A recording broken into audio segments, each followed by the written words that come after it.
أعوذ بالله من الشيطان الرجيم.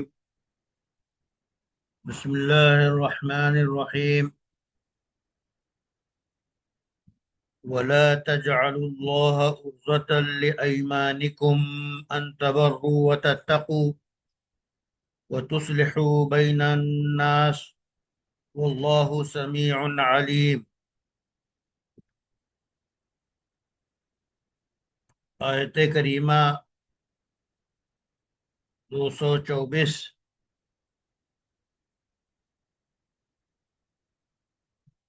اور اپنی قسموں کی وجہ سے اللہ کے نام کو اچھائی کرنے، پرہیزگاری اختیار کرنے اور لوگوں میں صلح کرانے میں آڑ نہ بنا لو، اور اللہ سننے والا جاننے والا ہے۔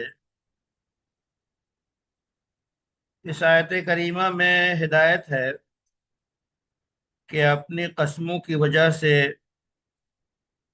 اللہ کے نام کو آڑ نہ بناؤ۔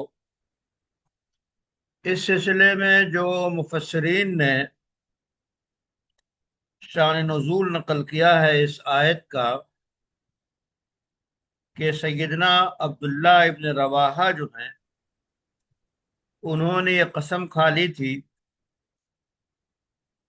کہ اپنے بہنوئی حضرت نعمان ابن بشیر سے بات نہیں کریں گے، ان کے گھر نہیں جائیں گے، اور ان کے مخالفین سے ان کی صلح صفائی نہیں کرائیں گے۔ یہ انہوں نے قسم کھا لی تھی، اور جب اس کے بعد ان سے کہا جاتا کہ ارے بھائی ذرا توجہ دیجئے اور ان کے حال پہ رحم کھائیے، تو صاف کہتے کہ بھائی میں نے تو قسم کھا لی ہے، اس واسطے قسم کھانے کے بعد میں اب یہ کام نہیں کر سکتا۔ تو یہ آیت کریمہ اس پس منظر میں اس کا نزول بتایا جاتا ہے، اور اس سلسلے میں کہ کوئی اچھا کام یا نیک کام اس سے باز رہنے کے لیے، اسے نہ کرنے کے لیے قسم کھانے والے کو کیا کرنا چاہیے۔ تو یہ مسئلہ واضح ہے کہ اگر کوئی انسان